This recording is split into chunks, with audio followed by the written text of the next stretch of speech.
Hi friends, welcome to another episode of beyond boundaries cricket. நம்ம Indian queens win பண்ணி 2 நாள் ஆகுது. ரொம்ப extraordinary win, unforgettable win. Win பண்ணதுக்கு வந்து பிசிசிஐ சைட்லேருந்து ஒரு ரிவார்ட் மணியாக வந்து 51 crores அனௌன்ஸ் பண்ணியிருக்காங்க. And prize money I think around ஒரு அப்ராக்சிமேட்டாக 40 crores கிட்ட வருது. ஜஸ்ட் ஒரு குயிக்காக ஒரு கம்பேரிசன் பார்ப்போம். லைக் 2005 நம்ம வந்து ரன்னர்ஸ் அப்பாக வந்தோம். அப்போ மித்தாலி ராஜ் ஒரு இன்டர்வியூவில் சொல்லியிருந்தாங்க, மேட்ச் ஃபீஸாக வந்து 1000 rupees வருமா. ஸோ 8 மேட்சஸ்க்கு 8000 rupees அவ்வளோதான் வந்துதான். அந்த ரன்னர்ஸ் அப்பாக வந்ததுக்குன்னு பெருசாக எந்த ஒரு இதுவும் வரல, அந்த மாதிரி தான் சொல்லியிருந்தாங்க. கட் பண்ண 20 years டவுன் த லேன் வின்னர்ஸ்க்கு வந்து 51 crores ப்ரைஸ் மணி. அண்ட் அது மட்டும் இல்லாமல், இது வின்னர்ஸ்க்கு அனௌன்ஸ் பண்ணது அது மட்டும் இல்லாமல், நம்ம மேட்ச் ஃபீஸே பார்த்தோன்னா மென்ஸ் அண்ட் விமென்ஸ்க்கு ஈக்குவல் மேட்ச் ஃபீஸ் அப்படிங்கிறது தான் பிசிசியோட ஸ்டாண்டாக இருக்குது. அப்போ வந்து கான்ட்ராக்ட் சிஸ்டம் கிடையாது, இப்போ கான்ட்ராக்ட்லாம் இருக்குது. என்னதான் அமௌண்ட்டில் டிஃபரன்ஸ் இருந்தாலும் பட் ஸ்டில் ஒரு கான்ட்ராக்ட்னு அனௌன்ஸ் பண்ணி அந்த கான்ட்ராக்ட் பிளேயர்ஸ்க்குன்னு ஒரு ஃபீஸ் எல்லாம் அது அந்த சிஸ்டம் கொண்டு வந்திருக்காங்க. So it looks good. ஒரு நல்ல தொடக்கமாக இருக்குது. We have seen a great improvement in women's cricket and this will not stop here ஆப்வியஸாக. ஏன்னா வந்து பிசிசிஐ எடுக்கிற ஸ்டெப்ஸ்லேருந்தே தெரியுது, this will not stop here, it will just improve and improve. Kudos to BCCI. நம்ம இப்போ குயிக்காக வந்து நெக்ஸ்ட் வந்து India vs Australia T20 men's T20 அதோட ப்ரிவ்யூ அண்ட் ரிவ்யூ ரெண்டுத்தையும் சேர்த்து கவர் பண்ணுவோம். மூணாவது T20 ஹேசல்வுட் இல்லாமல் ஒரு ஆஸ்திரேலியன் சைடு மேட்ச் முடிஞ்சிருக்கு, இந்தியா வின் பண்ணியிருக்காங்க. இந்தியா சைட்லேருந்து சேஞ்சஸ் இருக்கும்னு எக்ஸ்பெக்ட் பண்ணோம், ஆனால் இவ்வளோ சேஞ்சஸ் இருக்குமாங்கிறது யாரும் எக்ஸ்பெக்ட் இல்லை. பண்ணல. அண்ட் இன்னொன்று வந்து, நம்ம செல்லப்பிள்ளை செல்லப்பிள்ளை நம்ம சொல்லிட்டு இருந்தோம், பட் அவரே வந்து டீம்ல இருந்து ட்ராப் ஆவார் இல்லை ரெஸ்ட் ஆவாருங்கிறது எக்ஸ்பெக்ட் பண்ணலை. நம்ம அதான் குயிக்காக ஹரி, உன்னோட தாட்ஸ் என்ன? தேர்ட் T20 எப்படி போச்சு? தேர்ட் T20 வந்து சேஞ்சஸ் தான் இம்பேக்டை கிரியேட் பண்ணியிருக்கு. ஸோ இந்தியா பண்ண 3 சேஞ்சும் ஆஸ்திரேலியா பண்ண ஒரு சேஞ்சு தான் இம்பேக்டை கிரியேட் பண்ணியிருக்கு. என்னடா ஆஸ்திரேலியாவோட இம்பேக்ட் கிரியேட் பண்ணிருக்குன்னு சொல்லலாம். ஆஸ்திரேலியா கிரியேட் பண்ண ஒரே சேஞ்ச் என்னன்னா ஹேசல்வுட் பதில் ஷானாபாட் வந்தது. ஸோ ஹேசல்வுட் டீமில் இல்லை. ஸோ அது பெரிய அவங்களுக்கு ஒரு நெகட்டிவ் சைட் தான். ஸோ பாசிட்டிவாக பார்க்கும்போது இந்தியன் சைடில் வந்து 3 changes. Jitesh Sharma in for Sanju Samson and Sundar in for Kuldeep and Ashdeep Singh for Ashit Rana. So 3 changes பண்ணோம். 3 சேஞ்சஸும் அந்த மேட்ச்சுக்கு வின் பண்ணுறதுக்கான இம்பேக்டை க்ரியேட் பண்ணிட்டாங்க. ஸோ சேஞ்சஸ்க்கு என்ன சேஞ்ச் பண்ணாங்களோ இது கரெக்டான சேஞ்ச் தான்ப்பா, இதில் இன்னும் இதெல்லாம் கிடையாது, அது கரெக்டாக பெர்ஃபார்ம் பண்ணாங்க, எல்லாம் கரெக்டாக போச்சு. ஒன்று தான் எகைன், இந்த நம்பர் 8 ஒரு ஆல்ரவுண்டர் ஆடணும்னு முடிவு பண்ணிட்டாங்க இந்தியா, அதில் எந்த இதுவுமே கிடையாது. ஆனால் அந்த நம்பர் 8 ஆடுறவனை ஏன்டா போலிங் கொடுக்க மாட்டேங்கிறீங்க? அவனை போலிங்காக போட தெரியாது. அபிஷேக் சர்மாக்கெல்லாம் போலிங் கொடுத்தீங்க, அவன் ஒரு ஓவர் கூட போடக்கூடாது. எக்ஸாக்ட்லி, எனக்கு அதே சர்ப்ரைசிங்காக இருந்தது. ஏன்னா டெஸ்ட் மேட்ச்சில் அவ்வளோ நல்லா போடுற ஒரு ஆள், அண்ட் டெஸ்ட் மேட்ச்சை விட்டுரு, இப்போ டெஸ்ட் மேட்ச் வந்திருக்காரு. பட் அதுக்கு முன்னாடி ஐபிஎல்லையும் பவர் பிளேலலாம் போட்டு பார்த்துருக்கோம் நம்ம. அவர் அண்ட் இந்தியாவுக்கும் நல்லா போட்டிருக்காரு. ஆமா, அவனோட ஸ்டாட்ஸ் வந்து லெஃப்ட் ஹேண்டர்ஸை கம்பேர் பண்றப்போ he has bowled well for right handers. Number of wickets taker வந்து ரைட் ஹேண்டர்ஸ் ஜாஸ்தி இருக்கு சுந்தரோடது. அது என்னன்னு தெரியல, ஐசிசி சொல்ற ரூல் கொடுத்துருக்க மாதிரி தான் இருக்கு. லெஃப்ட் ஆர்ம் போலர் வந்து லெஃப்ட் ஹேண்டருக்கு போடக்கூடாது, ரைட் ஆர்ம் ஸ்பின்னர் வந்து ரைட் ஹேண்டருக்கு போடக்கூடாது வச்சுதான். ஸோ ஆஸ்திரேலியா இன்னிங்ஸ் பார்க்கும்போது ஒரு மாஷோட ஒரு பெரிய ஸ்டார்ட் சொல்ல முடியாது, ஓகேனா start. Tim David and Stoinis தான் அந்த மிடில் ஆர்டர் பவரை காமிச்சிட்டாங்க. அவன் வந்து மேத்யூ ஹெய்டன் வந்து லெஃப்ட் ஹேண்டர் நாமக்கல் ஆஞ்சநேயர்னா ரைட் ஹேண்டர் நாமக்கல் ஆஞ்சநேயர் தான். அப்படிதான் இருக்கு. பேட்டு சின்னதா இருக்கு, கையெல்லாம் பெருசா இருக்கு. இவனுக்குனே பேட் செய்யணும் போடுறது உட்காந்து, இல்லை ஹைட்லாம் பெருசா. ஸோ அது செம நாக் ஆக்சுவலா. தே ஸ்கோர்ட் வெல். 183 ரன்ஸ் வந்து சேஸ் பண்ணுறதெல்லாம் பெரிய விஷயம், அதுவும் ஆஸ்திரேலியன் கண்டிஷன்ஸுக்கு. பிச் நல்ல கண்டிஷனாக இருந்து பேட்டிங் இதாக இருந்து நல்லா சேஸ் பண்ணாங்க. Good chase, solid start. ஓப்பனிங்கில் சாலிட் ஸ்டார்ட் பண்ணது. ஓப்பனிங் பெருசாக இல்லை, அபிஷேக் சர்மா இந்த மேட்ச் பர்ஃபார்ம் பண்ணல. கில்லோட ஒரு கன்சர்ன் இருக்கு, கில்லோட ஒரு ஃபார்மோட கன்சர்ன் இருக்கு. ஏன்னா லாஸ்ட்டு இந்த டோர்லேயே பார்த்தாலே பெருசாக அடிக்கல. ஸோ எங்கள் ஸ்டாட்ஸ் குரு வந்து ஒரு ஸ்டாட்ஸ் கொடுத்துருக்காரு, சஞ்சு சாம்சன் வர்சஸ் சுப்மன் கில். ஸோ எதனால சுப்மன் கில் இருக்காரு, சஞ்சு சாம்சன் ஏன் வந்து இவ்வளோ பர்ஃபார்ம் பண்ணாமல் இருக்காங்க. அப்படின்னு ஒரு ஸ்டாட் இருக்கு. ஸோ கணேஷ் அதை நீ சொன்னா பெட்டரா இருக்கும். அதான் ஸ்டாட்ஸ் நான் கொடுத்த ஸ்டாட்ஸை. எங்கள் ஸ்டாட்ஸ் குரு கொடுத்துருக்காரு. மொரலஸ் நம்ம இனிஷியலாக இந்த 2025 பர்ஃபார்மன்ஸ் படி பார்த்தோன்னா Shubman Gill and Sanju Samson more or less similar ரேஞ்சில் தான் இருக்காங்க. ஓகேவா? நான் அதெல்லாம் சொல்லலாம். என்ன தெரியுமா, எனக்கு 20 உனக்கு 18 அப்படிதான் வச்சிருக்காங்க மொத்தமா. அதேதான், அந்த அப்படி கூட வச்சுக்கலாம். நான் சொல்கிறேன் பாரு. இன் 2025 இது இப்போ நான் ஃபஸ்ட்டு சொல்ல போகிறது. Matches played 10 Shubman Gill first. Matches played 10 highest score 47, total run score வந்து 184, ஆவரேஜ் வந்து 23, strike rate 146. Strike rate okay நல்லா இருக்கு, பட் ஆவரேஜாக இருக்கட்டும் டோட்டல் ரன் ஸ்கோர்டாக இருக்கட்டும் எல்லாமே கம்மியாக இருக்குது. அண்ட் இன்னொன்றுனா ஒன்லி ட்வைஸ் இந்த 10 மேட்ச்சில் only twice he has scored more than 30 runs இந்த இயரில். ஓகேவா? நெக்ஸ்ட்டு சஞ்சு இன்னொன்னு ஆட் சாம்சன். பண்ணிக்கோ. இல்ல இன்னொன்னு ஆட் பண்ணிக்க, கில்லோடல இருந்துச்சுன்னா என்ன, ஓப்பனிங் பொசிஷன்ல மட்டும்தான் ஆடி இருக்காரு, அதையும் சொல்லிடணும். அதாம்மா, அவர் ஓப்பனர் தான் ஆடுவார், அங்கேயும் ஆட மாட்டார். இங்கே ஆட மாட்டார். ஆமா, அடிச்சா ஹீரோ தான். நெக்ஸ்ட் வந்து Sanju Samson T20 performance specifically in 2025. Matches played 14, innings 10, top order batsman. ஆனால் இன்னிங்ஸ் 4 இன்னிங்ஸ் ஏன் ஆடல அது தெரில. ஹையஸ்ட் ஸ்கோர் வந்து 56, total run scored 185, just 1 runs more than Shubman Gill, அவ்வளோதான். ஆவரேஜ் 18.5, ஸ்ட்ரைக் ரேட் தான் பார்த்தோன்னா 120.9, அவ்வளோதான் ஸ்ட்ரைக் ரேட். இவரும் வந்து only twice he has scored more than 30 runs. ஓகேவா? அண்ட் இவர் என்னன்னா இவர் வந்து ஒரு ஃப்ளோட்டர் மாதிரி தான் யூஸ் பண்ணியிருக்காங்க. பேட்டிங் பொசிஷன் பார்த்தோன்னா ஆஸ் அன் ஓப்பனர் இவர் எல்லாரும் வந்து நல்ல ஓப்பனர் ஏன் மிடில் ஆர்டர் புஷ் பண்ணுறீங்கன்னு எல்லாருக்கும் நிறைய பேர் கேள்வி கேட்குறாங்க. ஏன் நம்மளே கூட பேசியிருக்கோம். பட் அதுக்கு ஒரு ஸ்டாட்ஸ் நம்ம ஸ்டாட்ஸ் குருவே கொடுத்துருக்காரு. 5 இன்னிங்ஸில் 51 runs at an average of 10.2 with a strike rate of 118.6. இதுதான் பெரிய கேஸ் ஆஃப் கன்சர்ன் அப்படிங்கிறது என்னோட அபிப்பிராயம். ஓகேவா? Next batting position at number 3 he has played twice, at number 5 he had played thrice. ஓகேவா?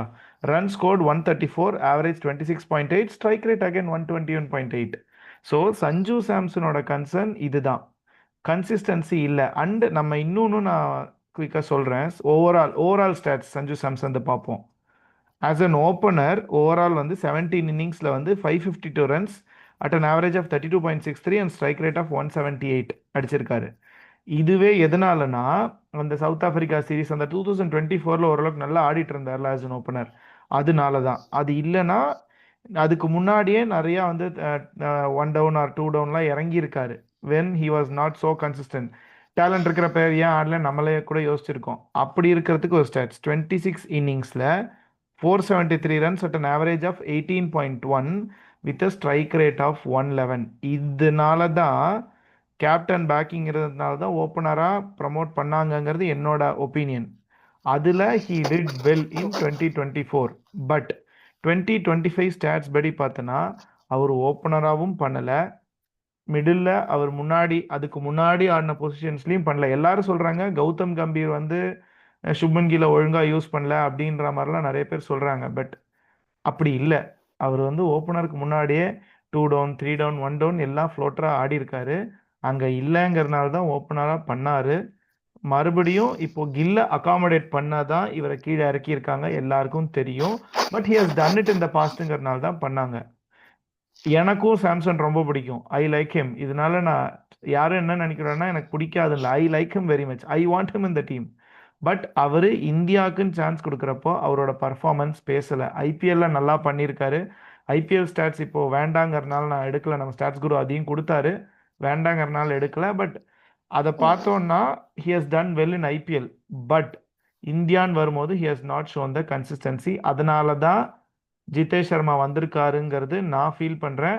கில் ஆப்வியஸ்லி நீ சொன்ன மாதிரி பர்ஃபார்மன்ஸ் இன்னும் பெருசாக இல்லை. பட் அதனால எஸ்எஸ்வி ஜெய்ஸ்வால் எடுத்துருவாங்களான்னு கேட்டால் கண்டிப்பாக இல்லை. ஏன்னா இவர் அதனால தான் வைஸ் கேப்டன். ஐ திங்க் இவரோட கேலிபருக்கு ஹீ வில் ப்ரூவ்ங்கிறது நான் ஃபீல் பண்ணுறேன். மேபி அவர் வந்து இந்தியன் கண்டிஷனுக்கு மோர் சூட்டட் பேட்ஸ்மேனாக இருக்கலாம் கில்லோடது. But still I feel Abhishek Sharma is the number 1 T20 opener for India as on date. Okay, அவருக்கான கரெக்டான பார்ட்னர் இந்தியா சூஸ் பண்ணியணும், கரெக்டான பார்ட்னர். கரெக்ட். ஸோ அது கில்லுன்னு அவங்க மேனேஜ்மெண்ட் ப்ரிஃபர் பண்ணுறாங்க. So they are sticking on to Gill. For Samson பார்க்கும்போது I think enough chances has been given. Exactly. நம்மளே வந்து ஏஷியா கப் அவரை வந்து ஒழுங்கா ஆட வைக்காத போது நம்மளே சொல்லியிருக்கோம், சேட்டாக்கு வந்து சப்போர்ட் பண்ணி எல்லாமே பேசியிருக்கோம். But his performance, he has to improve his performance. Just take Jitesh Sharma. The chances he got, he has performed well. Exactly. Okay, அதுதான் அதுதான் அதுதான் மேட்ரே. இப்போ it's not about the runs, இந்த இம்பேக்ட் நீ என்ன கிரியேட் பண்ற, அதுதான். நீ 20 ரன்ஸ் அடிச்சாலும் அந்த இம்பேக்ட் என்ன கிரியேட் பண்றங்கிறது இட் ஸ்பீக்ஸ் வால்யூம். நிதேஷ் சர்மாவோட அந்த last match performance it speaks volume. அந்த பொசிஷனுக்கு he is a good batsman prove பண்ணிட்டான் அகைன். ஸோ இந்த பிளேயிங் 11 வந்து உனக்கு ஃப்ளாஸ் பெருசாக கிடையவே கிடையாது. Only thing, if Hardik Pandya comes in this playing 11 everything will be ஒரு மல்டிபிள் ஆப்ஷன்ஸை நம்மளுக்கு கிடைச்சிடும். ஒரு 3 பக்காவான போலர்ஸ் இருப்பாங்க, 3 ஸ்பின்னர்ஸ் கிடைக்கும் நம்மளுக்கு. இது ஒரு அட்வான்டேஜ் இருக்கு. ஸோ சிவம் தூபேவை யூஸ் பண்ண விதம் எனக்கு வந்து ஓரளவுக்கு பிடிச்சிருந்தது. ஹி போல்டு வெல், பட் ஷார்ட்டாகவும் வெளிலலாம் காமிச்சான். He bowled well. கொஞ்சம் அவனுக்கு இன்னும் மேட்ச் ப்ராக்டிஸ் இருந்ததுன்னா ஹி மைட் பெர்ஃபார்ம் வெல் தான் எனக்கு ஃபீல் ஆச்சு அன்றைக்கி அவன் போலிங்கை பார்க்கும்போது. ஸோ ஸ்டில் கில்லுக்கு சான்ஸ் தராங்க. ஸோ ஸ்டில் கில்லுக்கு சான்ஸ் நிறையா கிடைக்கும். எனக்கு தெரிஞ்சு Jitesh Sharma might be replacing Sanju Samson playing 11 தான் என நான் ஃபீல் பண்ணுறேன் இப்போ இருக்க சுச்சுவேஷன். பிகாஸ் ஒரு பர்ஃபார்ம் பண்ணுற பிளேயரை யூ கேனாட் ட்ராப். இன்கேஸ் இப்போ சஞ்சு சாம்சனோட டிமாண்ட் இருந்ததுன்னா அவுட் சைட் நாய்ஸும் இருக்கும், ஏன் இங்கே சாம்சன் எடுக்க மாட்டேங்கிறீங்க பண்ண மாட்டேங்கன்ட்டு. அவன் பர்ஃபார்ம் பண்ணல. ஸோ அதனால் யாரும் வந்து அவங்க சப்போர்ட்டிவாக வந்து பேச முடியும் எல்லாருனாலையும். பட் பர்ஃபார்மன்ஸ் இருக்கான்னு பார்க்கும்போது அதுதான் ஒரு $1 million கொஸ்டினாக வந்து இருக்கு. சேம் சுச்சுவேஷன் கில்லுக்கும் வரும். If he doesn't perform the next 2 matches, questions will be raised from outside side. Management side எந்த கொஸ்டின்ஸும் வராது, அவுட் சைட்லேருந்து கண்டிப்பாக கொஸ்டின்ஸ் வரும். அதை அட்ரஸ் பண்ணணும்னு அவசியம் கிடையாது. பட் ஆஸ் அ கிரிக்கெட்டிங் ஃபேனாக ஒரு பார்க்கும்போது எல்லாருக்கும் அந்த கொஸ்டின் இருக்கிறது தான். ஏன்னா ஒரு பிளேயர் அந்த ஒரு ட்ராப் பண்ணுறாங்க, இன்னொரு பிளேயர் அதே ஸ்டாட்ச் வச்சுட்டு இருக்க பிளேயர்னு ஆடும்போது கண்டிப்பாக அந்த கொஸ்டின்ஸ் வரதான் செய்யும். ஸோ இதுதான். ஸோ ஆஸ்திரேலியாவோட இம்பேக்ட் ஒன்று தான், அவங்களுக்கு ஹெசல்வுட் இல்லை. So rest of the series there is no Hazlewood. So head also வந்து ரிலீஸ் பண்ணிட்டாங்க. என்னென்ன எனக்கு ஒன்றும் புரியல. அவன் பெரிய ஃபார்ம்லேயும் ஒன்றும் கிடையாது. ஸோ அட்லீஸ்ட் அவன் ஃபார்மை வந்து மூடி மறைக்கிறதுக்காக ஆஷஸ்லேருந்து, ஸோ ஆஷஸ்க்கு நான் ப்ராக்டிஸ் பண்ண போகிறேன்னு கிளம்பி போயிட்டான் head. So moving on to next match பார்க்கும்போது இந்த சீரியஸில் 4th மேட்ச் வந்து கலரா ஓவல்னு ஒரு இடத்துல நடக்க போகுது. I think it's in Gold Coast. இந்த ஸ்டேடியம் வந்து பெருசாக T20 மேட்சஸ்லாம் ஹோஸ்ட் பண்ணது கிடையாது. இன்டர்நேஷ்னல் மென்ஸ் T20 மேட்ச் ரெண்டு தான் ஹோஸ்ட் பண்ணியிருக்காங்க. ஒன்று வந்து ஆஸ்திரேலியா வர்சஸ் வெஸ்ட் இண்டீஸ், ஒன்று ஆஸ்திரேலியா சவுத் ஆஃப்ரிக்கான்னு நினைக்கிறேன். ஸோ இவ்வளோதான். ஸ்கோரும் பெருசாலாம் ஒன்றும் இம்பாக்ட்ஃபுல்லாக இல்லை, 150 லெஸ் தென் ஸ்கோர்ஸ் தான். அதில் வந்து ஒரு மேட்ச் வந்து rain affected match, 10 overs match நினைக்கிறேன், Australia West Indies match. So rain affected மேட்சஸில் பெருசாக நம்மளுக்கு ரிசல்ட் வந்திருக்கும். பட் அது இப்போ எவ்வளோ இம்பாக்ட்ஃபுல்லாக இருக்கும் நம்மளுக்கு தெரில. ஸோ இது ஃபர்ஸ்ட் மேட்ச்னு வந்ததுக்கு 145 was the first inning score. அதை சேஸ் பண்ணிட்டாங்கன்னு நினைக்கிறேன் ஆஸ்திரேலியா. ஸோ இது relatively new ground. So last after the 3rd match Tim டேவிட்டோட ஒரு இன்டர்வியூ இருந்தது. ஸோ அவன் என்ன சொன்னான்னா, ஹாபார்ட்டில் வந்து it was a very good batting track, we got a good batting condition சொன்னான். ஸோ அது மேபி ரிப்போர்ட்டர்ஸ் கேட்டிருப்பாங்க போலக்கு இந்தியன் கண்டிஷன்ஸ் எப்படி இருக்குன்னு கேட்கும்போது he said இந்தியன் பிச்சர்ஸ் வந்து டீமுக்கு தகுந்த மாதிரி தான் ப்ரிப்பேர் பண்ணுவாங்க. ஸோ அதனால் you cannot predict what will pitches in for world கப்னு சொல்லியிருக்கான். ஸோ எனக்கு தெரிஞ்சு இந்த T20 இது பார்க்கும்போது even first match Canberra was good batting track. நம்ம ஆடின வரைக்கும் மழை இன்டரப்ட் இல்லாத வரைக்கும் நல்லா ஸ்கோர் போச்சு. ஸோ செகண்ட் மெல்பர்ன் எப்பயுமே வந்து கொஞ்சம் பவுன்ஸ் இருக்கும், ஒரு டென்னிஸ் பால் பவுன்ஸ் இருக்கும். ஸோ அதுமாரி நான் என்றைக்குமே ஒழுங்காக பண்ணதும் கிடையாது. மேபி நம்ம ஒழுங்காக பேட்டிங் பண்ணல. அந்த ஒரு ஹேசல்வுட் ஓவரை நம்ம பார்த்து ஆழிந்தா we might have score 160 or 170 நடந்திருக்கலாம். ஸோ 3rd மேட்ச் வந்து Hobart was a very good batting track. So I expect same batting condition in Carrara oval also. So playing eleven என்ன சேஞ்சஸ் இருக்கும், நீங்கள் என்ன சேஞ்சஸ் எக்ஸ்பெக்ட் பண்ணுற India சைட்லேருந்து? India சைட்லேருந்து எந்த சேஞ்சஸும் இருக்காது கண்டிப்பாக. இது ஒரு பர்ஃபெக்ட் 11 தான் இருக்கு. ஹர்ஷித் ராணா பும்ராவை மேபி ரெஸ்ட் கொடுத்துட்டு ஹர்ஷித் ராணா ஆடலாமா? நம்ம இது பேசியிருக்கோம் லாஸ்ட் வீடியோலயே நம்ம பேசணும். நம்ம முதல்ல மேட்சை முடிங்கடா, சீரியஸை முடிச்சுட்டு அதுக்கப்புறமா ரெஸ்ட் கொடுக்கறதெல்லாம் யோசிக்கலான்ட்டு. ஸோ பும்ராக்கு பதிலாக ஹர்ஷித் ராணா ஆட சான்ஸ் இருக்கா?